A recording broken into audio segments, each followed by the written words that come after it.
If you haven't heard about Anchor, it's the easiest way to make a podcast. Don't believe me? Here's 5 reasons why. First, it's free.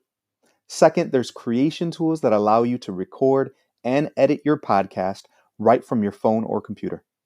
3, Anchor will distribute your podcast for you so it can be heard on Spotify, Apple Podcast, and so many more.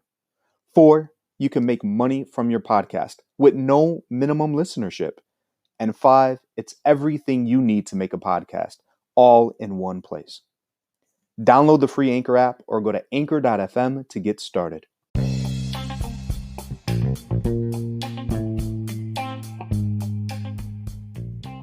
Welcome to the Counter Narrative Podcast, a show designed to change the way we talk and think about education. By sharing stories of successes and triumphs, we aim to challenge the dominant narrative that often negatively portrays our disenfranchised populations. I'm your host, Charles Williams, an educator for 15 years, a current school principal in Chicago, and an educational consultant. Let's get started.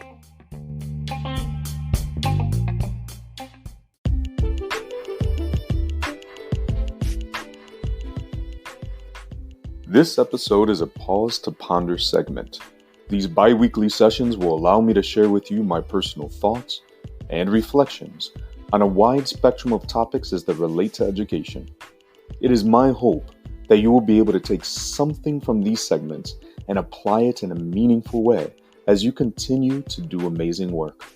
Remember, while we all have different roles, we all have a single job: educating our students.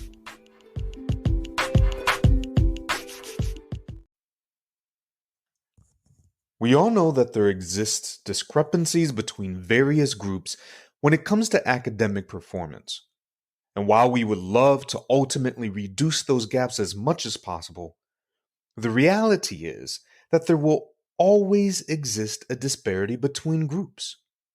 Those gaps currently, however, are at the center of many educational conversations and debates.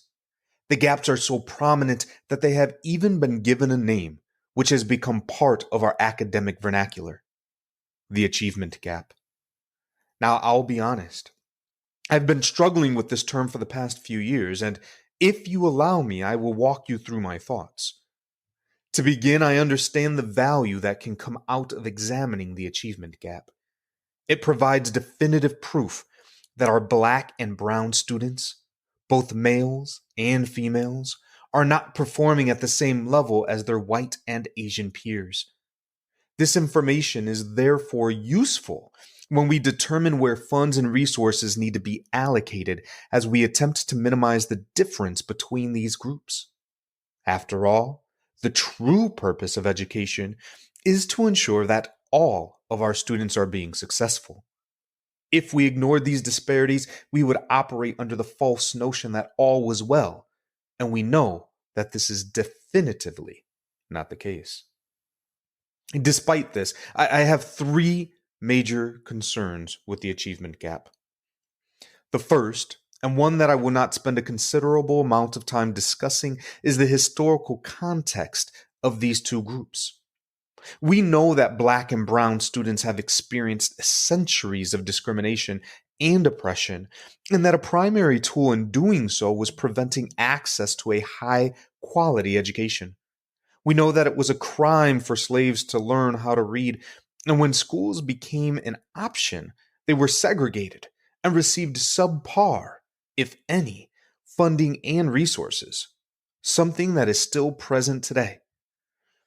It is unfair then to compare two groups when one has had the privilege of receiving and having access to education far longer than another. Would we compare a tree planted 400 years after another, then consistently describe it in terms that it was lacking or deficient? No. We would point out that it had yet to reach the same level of maturity as its neighbor. Why then do we pretend as if the historical context of these groups is irrelevant? Why then do we objectively create a time frame, one that is considerably shorter, within our Black and Brown students should catch up? The next is that we are constantly comparing our Black and Brown students to their white counterparts. In doing so, we are suggesting, no, we are declaring that their performance is the standard to which all other groups should aspire to achieve. To be honest, this is not a surprise when we consider that the term originated in 1963, a pivotal year of the civil rights movement, a year that witnessed the March on Washington, the Children's Crusade, the bombing of the 16th Street Baptist Church, Kennedy's civil rights speech, and so much more. It is not surprising then that a tool should be used as evidence of the academic outcomes resulting from generations of systemic oppression would be corrupted and used as a means to further marginalize these same groups of students. You don't believe me? Conversations around the achievement gap consistently point out that white students are consistently outperforming their black and brown peers. And we know this to be true. But this conversation, absent from acknowledging the historical context and thus the advantage that white students have had, is damaging. Imagine consistently being told that your peers are better than you.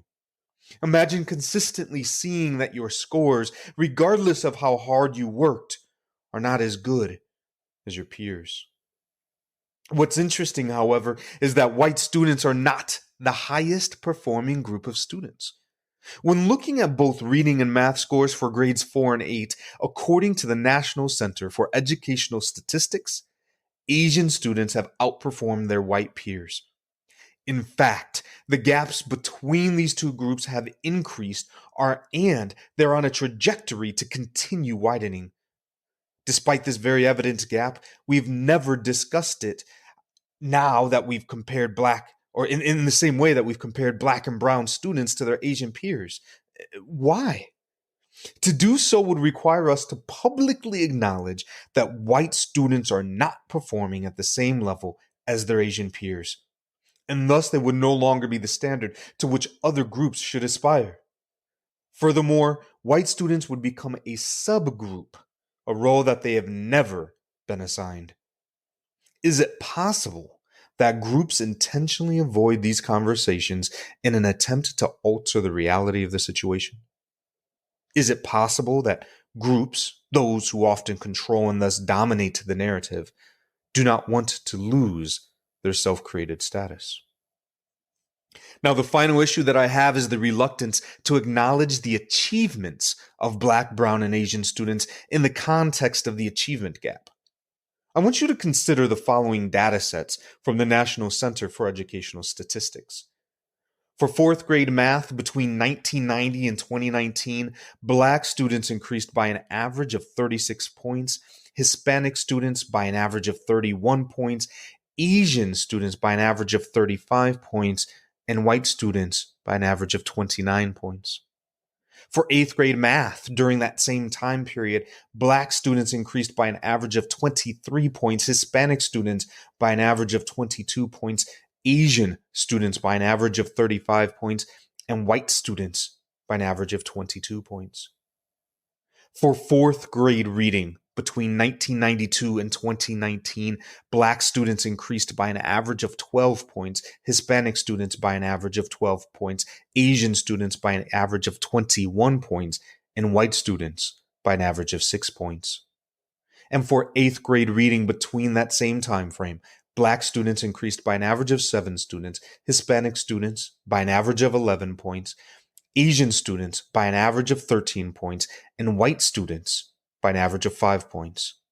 Now, I know that was a lot of numbers, but in short, in each of these cases, Black, Brown, and Asian students have grown more than their white counterparts, with the exception of eighth grade math, in which Hispanic and white students experienced the same amount of growth.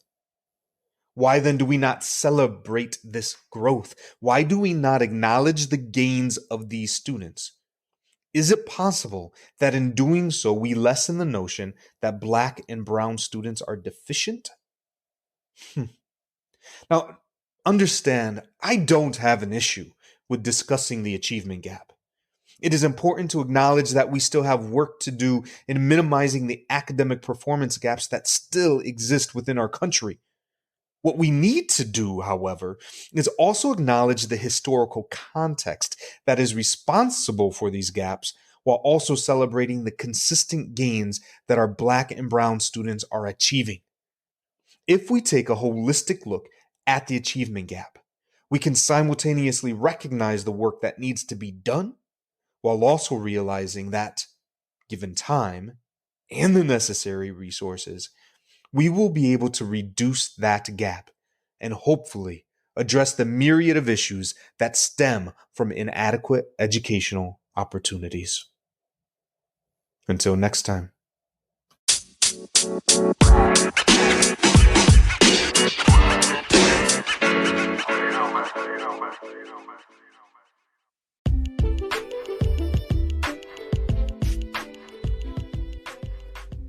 I want to thank you for listening to the Counter Narrative Podcast. If you like what you're hearing, please be sure to like and subscribe on your favorite podcast platform.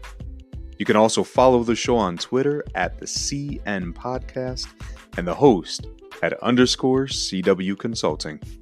Take care.